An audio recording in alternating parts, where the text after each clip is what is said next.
My name is Vivian, 32 years old, and for the last 5 years, my only job was being a supportive stay-at-home wife who managed the quiet library of our New England estate. To the world, my husband Arthur was a literary genius, a New York Times best-selling thriller author whose book rights were worth $30 million. Yet the darkest plot twist I ever encountered happened right during his book launch celebration. Arthur coldly pushed a legal waiver across his mahogany desk, demanding a divorce. He looked at me with dead eyes and declared that a quiet, introverted housewife didn't belong his new celebrity lifestyle in Los Angeles. He kept the intellectual royalties, our historic estate, and told me to be grateful for a minor alimony check, calling me a creative blank space. He expected me to break down, cry, and beg him to remember our vows. Instead, I calmly took his fountain pen, signed the asset waiver, and walked out into the rain.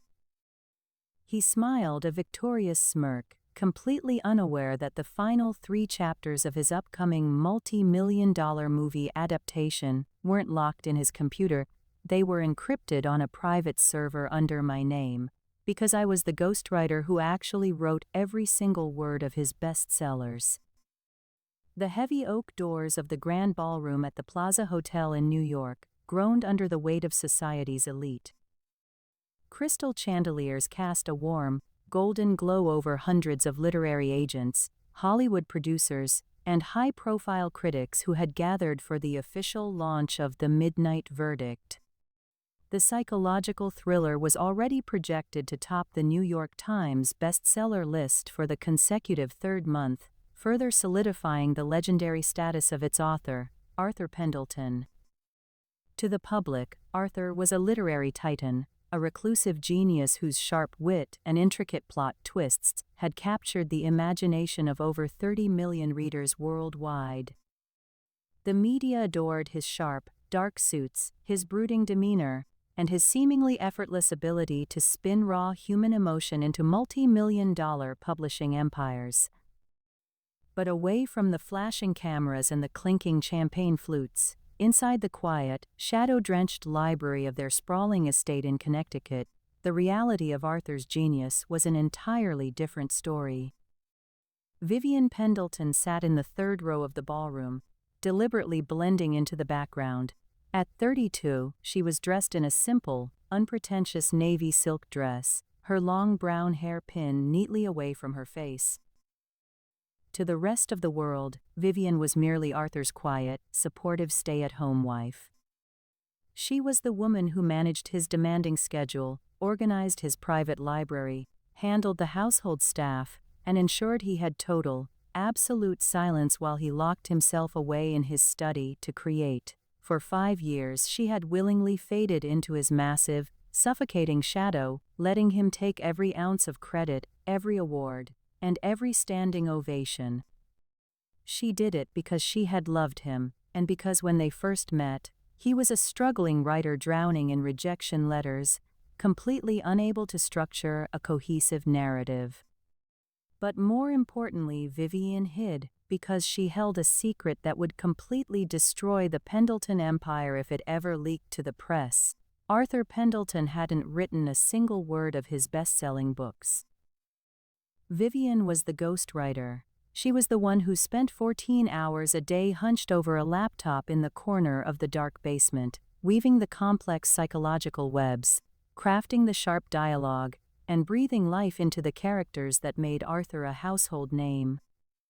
Arthur was merely the loud, charismatic actor who put his face on the back cover and signed the contracts. His actual talent didn't lie in writing. It lay in his terrifying ability to manipulate people and believe his own lies. Over the years, his arrogance had morphed into a monster, fed by the constant praise of a public that didn't know he was completely hollow inside. Lately, the atmosphere in their estate had grown chillingly detached. Arthur had stopped returning to their shared bedroom, choosing instead to stay at luxury hotels in Manhattan, claiming he needed to find his artistic muse. His personal tablets were suddenly locked with military-grade encryption, and his mother, Beatrice, had become openly hostile. During a private luncheon the previous week, Beatrice had casually remarked that a global literary brand needed a glamorous, high-profile socialite to stand beside Arthur on his upcoming European tour, rather than a quiet, introverted housewife who preferred the company of old books to the elite circles of Hollywood. Vivian had remained silent during that luncheon, her calm demeanor masking a deep, calculated observation.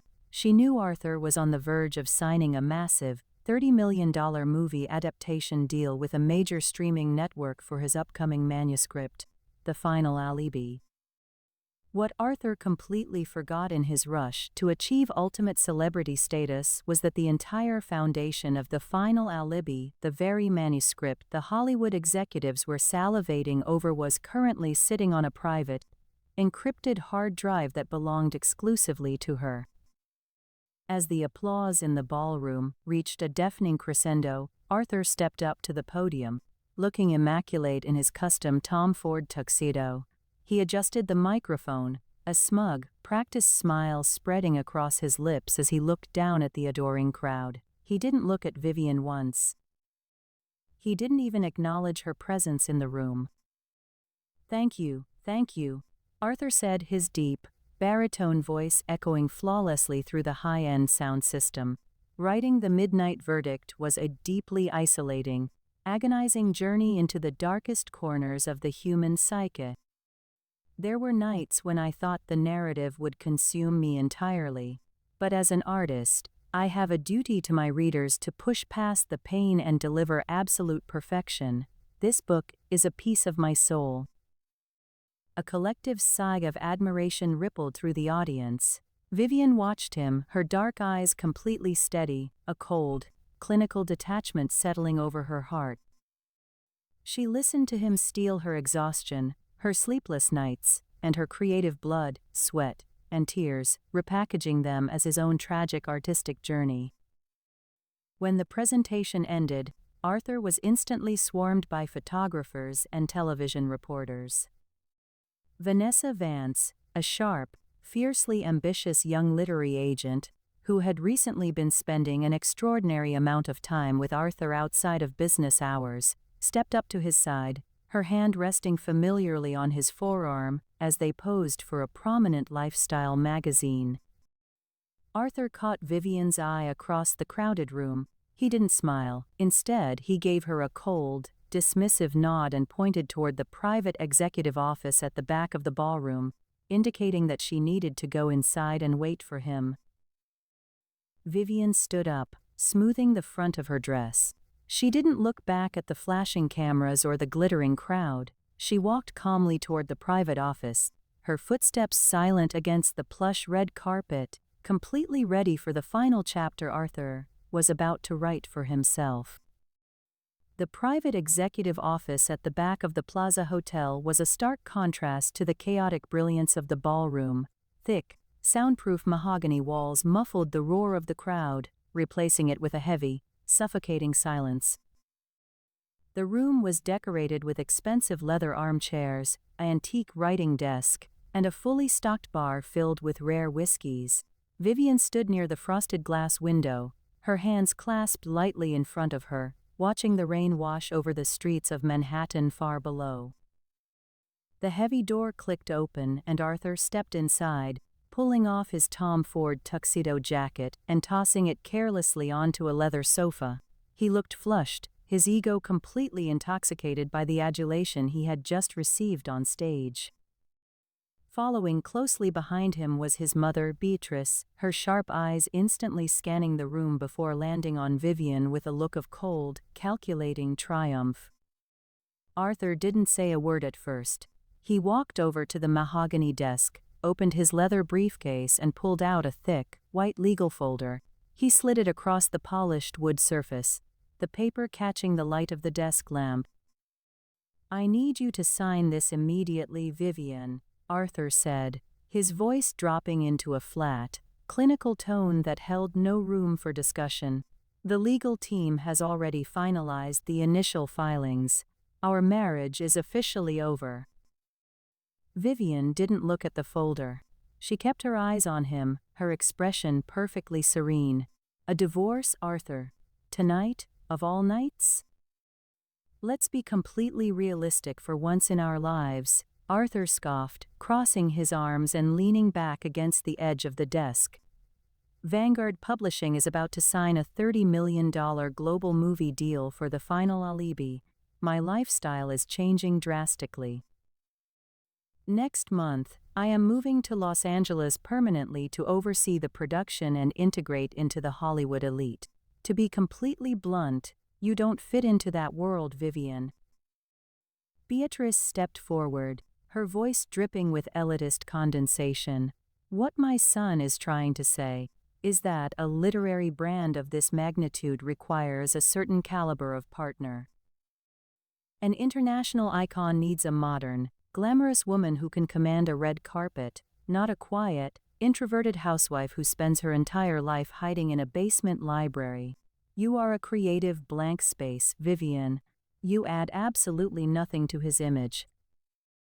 I see, Vivian replied smoothly, her voice remaining entirely level. And what happens to the intellectual royalties? What happens to the Connecticut estate? Arthur let out a sharp, arrogant laugh. The estate is strictly under my corporate holding company. As for the royalties, my attorneys spent the last 3 months reviewing our original prenuptial agreement. You haven't earned a single dollar of the book revenue, Vivian. Your name isn't on a single copyright registration. You spent the last 5 years doing nothing but keeping house while I poured my soul into becoming a New York Times bestseller. I've included a standard alimony payout of $5,000 a month to keep you comfortable, but as far as the wealth of the Pendleton name goes, you are leaving with exactly what you brought into it. He pushed a heavy gold fountain pen toward her. He expected her to collapse into a chair, to burst into tears, to scream about his betrayal with Vanessa, and to beg him to remember the vows he had made when they were completely broke. He wanted the satisfaction of watching her break so he could feel like the benevolent, successful artist granting her a small mercy. Instead, Vivian walked slowly over to the desk. She didn't open the folder to read the clauses. She didn't need to. She knew exactly how predictable Arthur's greed was. She picked up the gold fountain pen, flipped to the final execution page, and signed her name across the line with a series of swift, elegant strokes. Vivian Pendleton. She capped the pen with a sharp, definitive click and set it down on top of the paper. There, it is signed. You have your clean break, Arthur. Arthur blinked, a flash of genuine irritation flitting across his features. The absolute lack of resistance robbed him of his victory. You're not going to fight this. You're just going to walk away? I won't need to fight you, Arthur, Vivian said, picking up her simple clutch purse from the chair.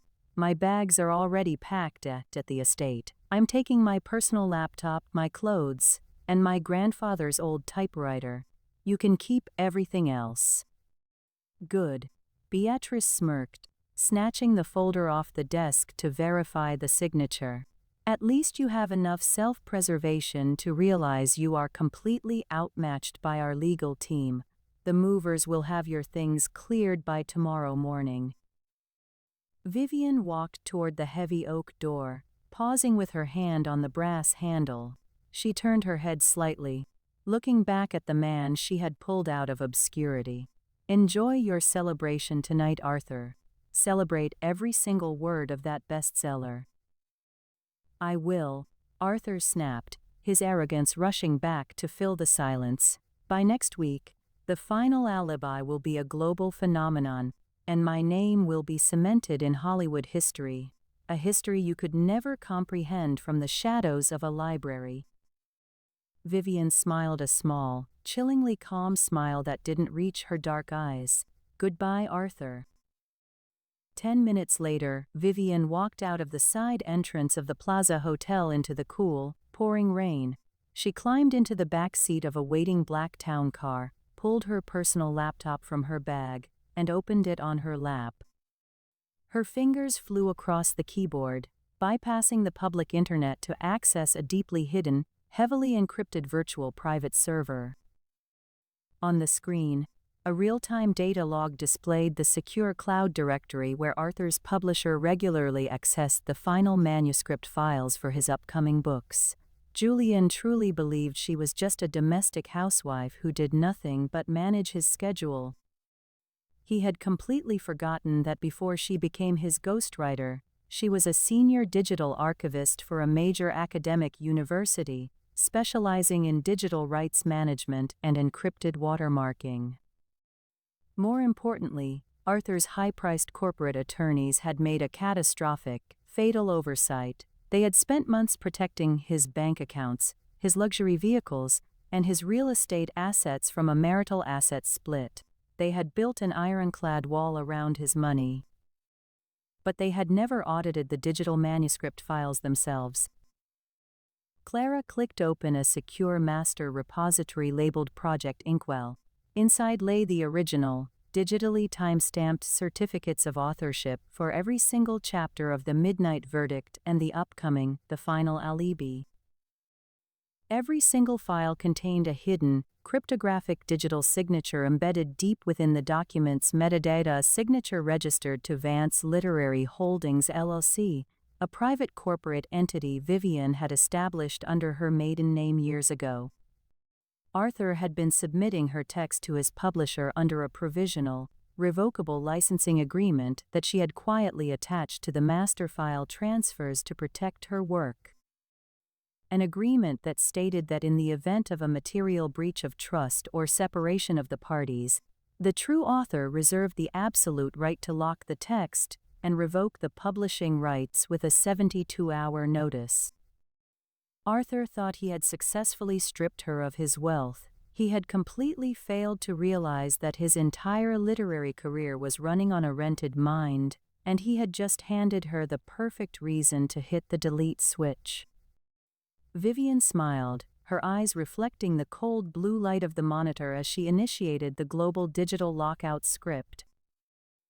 3 days, Arthur, she whispered to the empty car as the vehicle merged into the midnight traffic. Let's see how well you write your own ending. The penthouse suite of the Westin Hotel in Los Angeles offered a breathtaking, panoramic view of the sun-drenched Hollywood Hills. 3 days after the New York book launch gala, the celebration had moved across the country to the true heart of the entertainment industry. The room buzzed with an electrifying energy, packed with top-tier talent agents, celebrity casting directors, and the executive board members of streaming giant Netflix Global. Giant digital displays adorned the glass walls, showcasing the official concept art for the upcoming $30 million cinematic adaptation of The Final Alibi. Arthur stood at the center of the terrace, holding a crystal glass of 20-year-old scotch. The golden California sun caught the sharp angles of his new linen suit, making him look every bit the wealthy, sophisticated celebrity the media claimed he was. He was riding a wave of pure, unfiltered adrenaline. Every major producer in the room was vying for his attention, eager to secure his signature on the final production contracts. Beatrice stood directly beside him, her diamond bracelets clinking softly as she raised a glass to the crowd. She leaned into her son's ear, her voice dripping with venomous satisfaction. Look at this, Arthur. This is the true pinnacle of your career. The contracts are on the table, the Hollywood executives are bowing to your genius, and that drab, pathetic little housewife is probably sitting in a cheap Connecticut motel room counting her pennies. You excised that cancer from your life just in time. Arthur let out a smug, deep chuckle, adjusting his designer sunglasses. You're absolutely right, Mother. Vivian was a necessary tool when I needed someone to manage the house and handle the drafts, but she simply lacked the star power required for this level of fame. Cutting her loose was the most efficient business move I've ever executed. The legal team says the separation is ironclad. She signed the asset waiver without a single tear, and my future is officially limitless. Vanessa Vance, the fiercely ambitious literary agent who had masterminded the Hollywood bidding war, walked onto the terrace, She wore a stunning, emerald green designer dress that radiated corporate ambition. She slipped her arm through Arthur's, flashing a wide, bright smile for the network photographers snapping pictures nearby. "The executive VP of Netflix just arrived, babe," she whispered excitedly, her eyes shining with greed. The 100-page treatment for the final alibi is loaded onto the master display screen in the boardroom. Once you click the digital authorization to transfer the full manuscript rights to their server, the $30 million advance wire will be initiated immediately. Arthur squeezed her hand, his ego expanding to the point of blindness. "Perfect. Tell the network executives to gather in the main suite. Let's show Hollywood what a real masterpiece looks like." As Vanessa turned to coordinate the signing ceremony, Arthur's phone vibrated aggressively in his pocket. He pulled it out, frowning slightly as he saw the name flashing on the screen. It was Thomas, his chief managing editor at Vanguard Publishing in New York. Arthur clicked the ignore button without a second thought, tossing the phone carelessly onto a nearby patio table. Today was his coronation day. He wasn't going to let a frantic editor or a minor publishing glitch interrupt his entry into the Hollywood elite. He didn't check his urgent email inbox. He didn't see the formal digital copyright revocation decree that had reached his publisher's legal desk exactly 71 hours and 59 minutes ago. He had completely erased Vivian from his reality, genuinely believing she was completely powerless. The heavy glass doors of the penthouse suite slid shut, and the gathered executives moved into the grand boardroom, silencing the chatter as they prepared for the multi-million-dollar presentation. Arthur stepped up to the head of the long mahogany conference table, looking down at the digital tablet that would finalize his legacy, completely unaware that the countdown clock on the 72-hour notice he had so carelessly ignored had just hit exactly 0. While Arthur stood under the bright California sun, basking in the praise of Hollywood's elite, Vivian sat in a quiet, minimalist office on the 5th floor of a repurposed industrial warehouse in Brooklyn. The space was stark and cool, illuminated only by the rhythmic, blue light of 2 ultra-wide external monitors connected to her personal laptop. Outside her window, the gray New York skyline was swallowed by the afternoon fog, a stark contrast to the glitz of Los Angeles. Vivian's fingers moved across her mechanical keyboard with effortless, unhurried grace. On her left monitor, a secure, private stream showed the public social media updates from the Westin Hotel, penthouse photographs of Arthur smiling broadly, holding a glass of scotch, flanked by Vanessa Vance and a panel of Netflix executives. He looked wealthy, powerful, and entirely untouchable. On her right monitor, a completely different narrative was unfolding. It was the master administrator panel for Vance Literary Holdings LLC. A single, pulsing crimson warning icon indicated that the 72-hour grace period specified in her provisional digital licensing agreement had officially expired. Arthur's publishing house and his high-priced corporate attorneys had completely ignored the certified digital cease and desist notice she had transmitted 3 days prior, likely writing it off as the hollow bluff of an emotional, bitter ex-wife. They had severely miscalculated. Vivian didn't need millions of dollars in legal retainers to fight Arthur in a courtroom. She didn't need to drag his name through the mud in the tabloids. She had written the books. She held the encryption keys. "You really should have read the metadata, Arthur," Vivian murmured into the quiet room, her voice flat and completely steady. When Vivian originally established the secure cloud repository for Arthur's manuscript submissions 3 years ago, she didn't just upload text files, she built a digital fortress. She knew Arthur's defining flaw was his blinding, narcissistic arrogance. He took credit for everything, but understood nothing about the technical infrastructure that supported him. Because of this, she had quietly embedded a cryptographic digital watermark into every single chapter of the final alibi. Vanguard Publishing's master editing software merely pinged her private server to verify the text authenticity and unlock the manuscript files for printing and distribution. Without that master verification key, the files were completely locked, encrypted behind an unbreakable wall of military-grade code. Vivian moved her mouse cursor over to a prominent, glowing command button on her dashboard labeled Terminate External Server Access and Purge Host Directory. She did not hesitate, she pressed the button.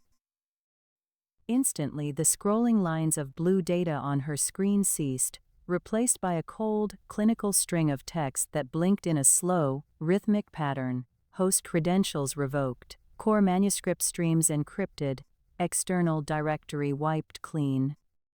Vivian leaned back in her ergonomic chair, picking up her cup of warm herbal tea. She took a slow, deliberate sip, her expression completely serene, and turned her focus entirely back to the live social media feed of the Hollywood contract ceremony on her left monitor. The digital kill switch had been flipped silently from a dark room in Brooklyn, and the devastating ripple effect was traveling straight across the country at the speed of light, headed directly for the grand boardroom of the Westin Hotel. Chapter 3: The Literary Trap and the Judgment Day Part 1: The Hollywood Blackout. Inside the grand boardroom of the Westin Hotel, Arthur stood at the head of the polished mahogany table, a silver executive pen hovering exactly an inch above the multi-million-dollar contract.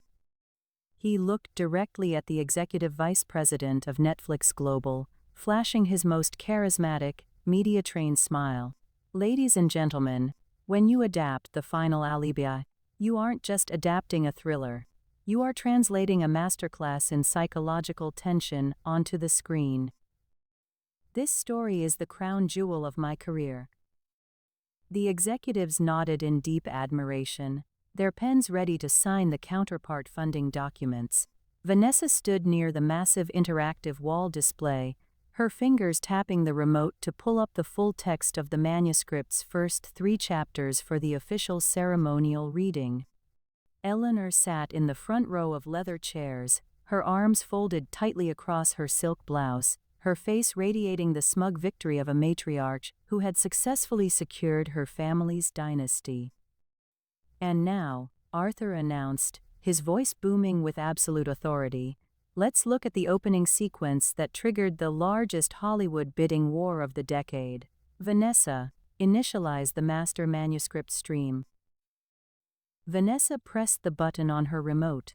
She expected the screen to instantly illuminate with the pristine, stylized text of the opening chapter, demonstrating the flawless narrative genius of the Pendleton brand. Instead, the interactive wall display froze.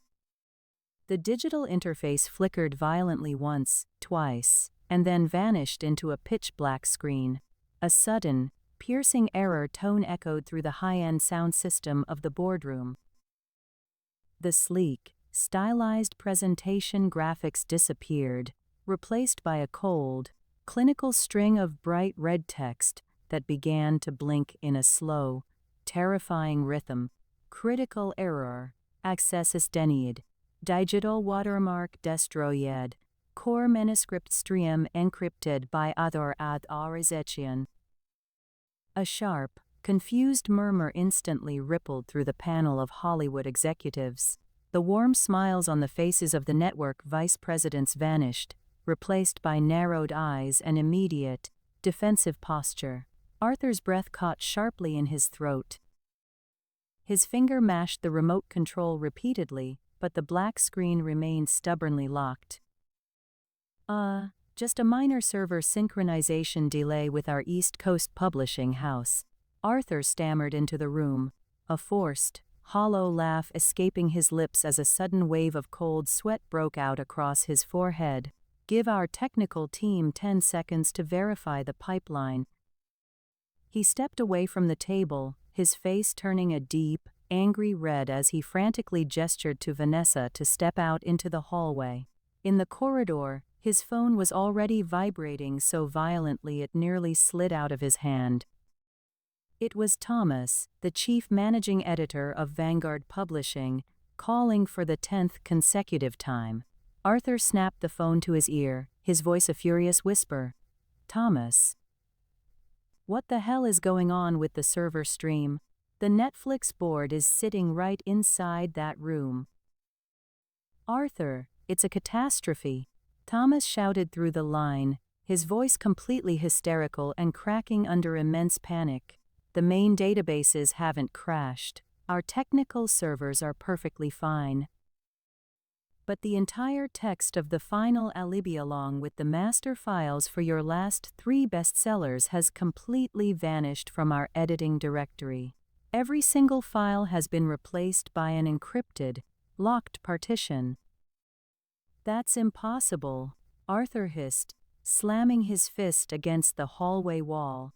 "Nobody has administrative access to my master manuscripts, except me." "That's what we thought," Thomas groaned, his voice trembling as he read from a legal brief on his screen. "Our corporate legal team just opened a certified digital filing that was sent 72 hours ago." "Arthur? The copyright for the underlying text, the plots and the character outlines isn't registered to you or Vanguard Publishing. It's held entirely by a private entity called Vance Literary Holdings LLC, and they just executed a formal license revocation decree. We've been printing your books under a provisional lease, and the owner just wiped the directory clean." Arthur stared at the wall, his mind spinning into absolute chaos as the name registered with devastating clarity. Vance Literary Holdings LLC. Vivian.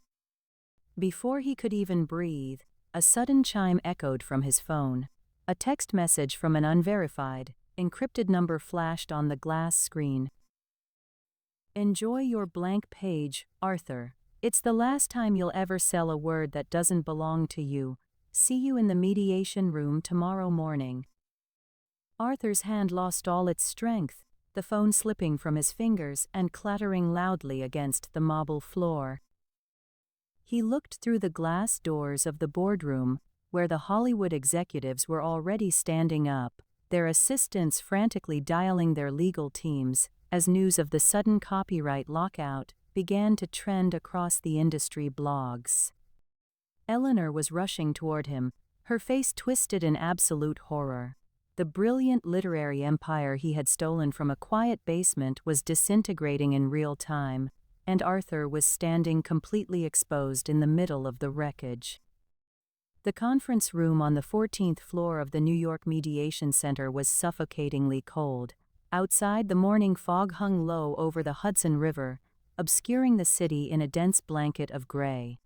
Inside, Arthur sat on the left side of the long glass table, flanked by his mother, Beatrice, and his senior intellectual property attorney, Richard Vance. Arthur looked completely unrecognizable from the man who had stood on the Hollywood terrace just 24 hours prior. His linen suit was wrinkled, his hair was messy, and his bloodshot eyes stared blankly at the tabletop. Following the catastrophic blackout in Los Angeles, Vanguard Publishing's stock had plummeted by 35% in morning trading. Netflix Global hadn't just paused the contract, they had filed a formal fraud notice to claw back their initial development fees. Yet, despite the smoke rising from his destroyed career, Arthur forced a desperate, defensive glare onto his face as the heavy glass doors at the back of the room swung open. Vivian walked in. She wore an immaculate, charcoal gray tailored suit that radiated an unshakable, quiet authority. Her dark hair was styled into a sharp, professional bob, and her expression was entirely calm, completely devoid of the domestic exhaustion that had defined her for 5 years. Behind her walked Marcus Vance, the most feared white-collar litigator in Manhattan, carrying a slim leather folder. Arthur's lawyer, Richard Vance, looked up from his notes. His eyes instantly narrowed, his posture stiffening in sudden, deep unease as he recognized the powerhouse attorney representing the housewife. Richard stood up slowly, clearing his throat. "Marcus, what is the meaning of this?" "This is a private, low-level domestic mediation. You don't handle standard marital asset dissolutions. I don't, Marcus said smoothly, taking a seat next to Vivian and opening his leather folder with precise, measured movements. But I do represent Vance Literary Holdings LLC, which happens to be the primary intellectual property owner and sole creditor of the entire Pendleton literary catalog. We are here today to finalize the absolute asset allocation and enforce the terms of the structural separation. Arthur let out a sharp, bitter laugh, leaning forward over the table. He desperately needed to reclaim his sense of control. Let's stop the theatrics, Vivian. I don't know what kind of digital sabotage you pulled with the cloud servers, but my technical team is already working to crack your encryption. It's only a matter of time before we restore the files. Your $5,000 alimony check is right here. Sign the execution decree, take your things, and let's end this circus permanently. Vivian didn't even glance at the check. She looked directly into Arthur's eyes, her gaze entirely cold. The papers are already signed, Arthur. I signed them on your desk at the Plaza Hotel. Today is simply about enforcing the exact terms that you and your mother insisted upon. The mediation judge presiding over the case entered the room, calling the session to order with a sharp tap of his pen. Before this court signs off on the final property distribution, the law requires the plaintiff's counsel to read aloud the finalized corporate asset allocation, specifically taking into account the verified ownership of the underlying manuscript metadata. Richard Vance pulled the final document package toward him. He adjusted his glasses, completely confident that the prenuptial agreement he had drafted years ago would protect Arthur's wealth and leave Vivian with nothing. He flipped to the addendum pages, his mouth opening to speak. Your Honor, according to the standard prenuptial terms executed by both parties, all royalties, film options, and intellectual assets under the name Arthur Pendleton remain strictly. Suddenly the words caught violently in his throat. Richard's eyes widened behind his lenses, scanning the fine print of the tech registration documents attached to the file. The color drained from his face so quickly it looked as if he had stopped breathing. His hands began to tremble, the thick parchment paper rattling loudly against the surface of the glass table. Richard? Beatrice frowned, her sharp voice cutting through the room with intense impatience. What is wrong with you? Read the clause. Remind her that she leaves with nothing. I can't, Richard whispered, a bead of cold sweat dripping down his temple. Read it, counselor, the judge commanded, his voice echoing authoritatively in the silent room. Richard swallowed hard, his voice cracking under the weight of the text. Appendix E, Section 2. In the event of a structural separation or dissolution of marriage initiated by the author, Arthur Pendleton, the hidden corporate ownership of the underlying text is hereby fully audited. The copyright is held entirely by Vance Literary Holdings LLC. Furthermore, he stopped, looking up at Arthur with pure horror. Keep reading, Arthur shouted, slamming his hand onto the table, an icy wave of panic violently seizing his chest. Furthermore, since the underlying code and manuscripts were utilized under a provisional license, the termination of said license triggers an immediate default on all operational publishing agreements. 100% of the digital infrastructure, past royalties currently held in escrow, and upcoming film option rights for the final alibi are hereby reverted immediately to the licensor Vivian Vance to satisfy the outstanding liability. The defendant walks away with zero equity in the literary catalog. The mediation room erupted into absolute chaos. No, that's a lie. She's a nobody. She was just a stay-at-home wife. Arthur screamed, lunging across the glass table toward his ex-wife, his face contorted in rage, only for two burly court officers to instantly step forward and pin him firmly back into his chair. Beatrice's manicured hand flew to her throat, her face twisting in silent, paralyzed shock as she stared at the woman she had dismissed as a blank space. Vivian slowly stood up from her chair, looking down at the panicked, broken man who had tried to discard her in the dark. "You told me to read the prenup word for word, Arthur," Vivian said, her voice dropping into a register of absolute victory that silenced the room. "You should have checked who actually authored the genius inside your empire before you decided to call me a blank space." The fallout from the mediation room was instantaneous and unmerciful. By 2:00 p.m. that afternoon, the news had completely shattered the publishing world. Literary blogs, entertainment news outlets, and digital ticker boards across Manhattan flashed the exact same breaking headline: "The Pendleton Empire Collapses. Best-selling author ousted as true ghostwriter reclaims entire catalog." Arthur stood in the lobby of Vanguard Publishing's grand headquarters on Madison Avenue, staring blankly at the two armed security guards who blocked his path to the private executive suites. In his hands, he held a flimsy card box filled with his personal desk items: a gold-plated fountain pen set, a few framed photos of his luxury vacations, and a stack of revoked corporate credentials. His employee security badge had been cleanly snapped in half at the front reception desk. "You can't do this," Arthur yelled, his voice cracking with desperation as he glared at the building's supervisor. "I am the brand. I am Arthur Pendleton. I built this publishing house from the ground up. I am the author." "Not anymore, Mr. Pendleton," the supervisor replied coldly, his tone entirely devoid of the sycophantic warmth Arthur had grown accustomed to over the past 5 years.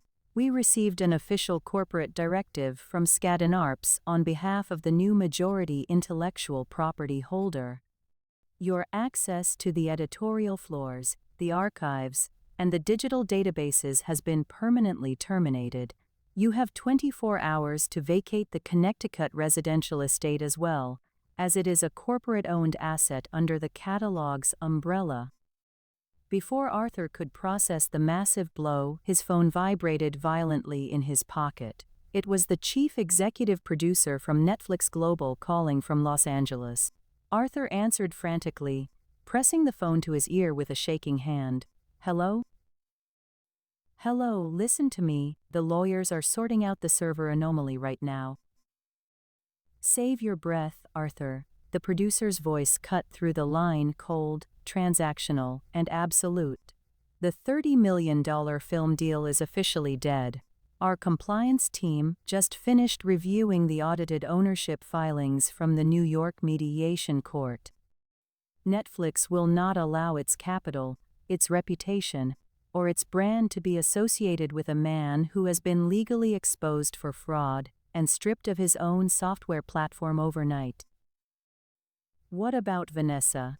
Arthur stammered, looking around the bustling lobby as corporate workers began to whisper and point at him from the elevators. "Vanessa knows that I am the face of this. Vanessa is currently finalizing her transfer to represent the new management," the producer interrupted ruthlessly. "Don't contact her again. You're a creative liability, Arthur, and in this industry, we liquidate liabilities." The line went dead with a sharp, definitive click. Arthur slowly lowered the phone, his hands shaking so violently that a glass literary achievement award slid out of his cardboard box and shattered against the polished marble floor. At the exact same moment, a notification popped up on his screen from his private bank. "Account status alert. Primary personal and business accounts frozen due to ongoing corporate restructuring and international copyright litigation." Every single domino he had meticulously set up, the multi-million-dollar valuation, the elite Hollywood connections, the absolute social standing, had fallen in a matter of hours. The very legal and financial systems he had used to crush Vivian had turned their massive, cold gears and crushed him instead. He was no longer a literary titan looking down on the world. He was just a man standing in a lobby, holding a box of paper trash, with the freezing rain rushing in every time the glass doors slid open. The wind outside the Madison Avenue corporate headquarters was relentless, sweeping through the concrete canyons of Manhattan and carrying with it the bitter chill of a sudden winter storm. On the concrete sidewalk, a scene was unfolding that drew the immediate, hushed stares of hurried editors, litigators, and onlookers. Beatrice stood huddled near the revolving glass entrance, her expensive mink coat offering absolutely no protection against the biting cold. Her face, usually a mask of aristocratic perfection and unyielding snobbery, was flushed with a mixture of panic and deep, raw humiliation. When the heavy security doors opened and Vivian stepped out, flanked by Marcus Vance and her newly appointed corporate security detail, Beatrice rushed forward, completely abandoning every shred of the high society dignity she had spent a lifetime cultivating. "Vivian, please stop," Beatrice cried out, her voice cracking as she reached out a gloved hand, only to be politely but firmly blocked by Vivian's lead security guard. "You have to listen to me. This has gone too far. Arthur is completely ruined.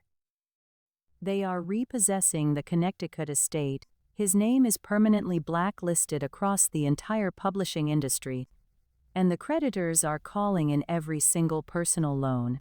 You loved him once, Vivian. You can't do this to him. You can't do this to our family." Vivian stopped. She turned slowly, her expression completely unreadable behind her dark designer sunglasses. She looked down at Beatrice, whose eyes were wide with desperation, tears threatening to ruin her meticulously applied makeup. "Your family, Beatrice?" Vivian asked, her voice calm, slicing through the howling wind like a razor. "A week ago, you sat across from me at the Plaza Hotel and told me I lacked the caliber to even represent Arthur's status. You stood by and cheered while your son tried to throw me out of our own home with nothing but a $5,000 check and a lifetime of creative labor you called a blank space. Where was your sense of family then?" "We were wrong," Beatrice pleaded, her hands trembling violently as she looked past Vivian toward Marcus Vance, hoping for a shred of legal leniency or pity. "We didn't know. We didn't understand your true capacity. If you just drop the digital copyright restructuring clause, we can settle this quietly. We can fix this, Vivian. We can share the revenue." "You still don't get it," Vivian said softly, stepping closer so only Beatrice could hear her next words over the roar of the city traffic. "You're not sorry you treated me like a ghost, Beatrice. You're just sorry you got caught. You only value me now because you finally know what my mind is worth on a corporate balance sheet. That isn't respect. That's just survival." From behind them, Arthur approached the curb, his cardboard box of personal belongings tucked awkwardly under his arm. He looked completely hollowed out, his posture slouched, staring helplessly at the woman he had completely underestimated for 5 long years. He opened his mouth to speak, to beg, to offer an apology he had never intended to give until his entire stolen empire crumbled into absolute dust. But Vivian didn't give him the chance. She didn't look back at him. She looked down at the street, where her personal vehicle sat idling near the rear bumper of a waiting, midnight black town car. Her assistant stepped forward, opening the passenger for her. "Keep the alimony money, Arthur," Vivian said, turning her back on them as she prepared to step inside the warm luxury of the car. "Consider it my relocation allowance for you and your mother. You have 24 hours to leave my catalog." Vivian stepped into the vehicle. The door closed with a solid, heavy thud, sealing out the noise and the cold of the city.